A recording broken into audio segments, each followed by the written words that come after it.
வணக்கம், welcome to gvspace channel. Question read பண்ணிரலாம்.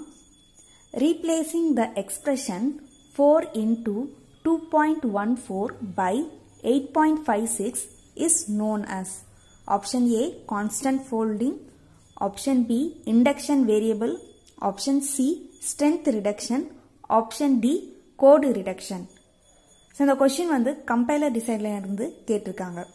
So இதில் என்ன கேட்டிருக்காங்கன்னா 4 into 2.14 கோடிங்ஸில் எங்கெல்லாம் 4 into 2.14 வருதோ அந்த இடத்துல 8.56 ரீப்ளேஸ் பண்ணோம்னா அந்த டெக்னிக் பேர் என்ன அப்படின்னு கேட்டிருக்காங்க. இதுக்கான ஆன்சர் பார்த்தீங்கன்னா கான்ஸ்டன்ட் ஃபோல்டிங். ஸோ ஏன் கான்ஸ்டன்ட் ஃபோல்டிங் அப்படின்னு சொல்கிறாங்கன்னா, இப்போ பார்த்தீங்கன்னா இது எப்போ மல்டிப்ளை பண்ணாலும் இந்த ரெண்டு கான்ஸ்டன்ட் வேல்யூ நம்ம எப்போ மல்டிப்ளை பண்ணாலும் இந்த சேம் ஆன்சர் தான் வரப்போகுது.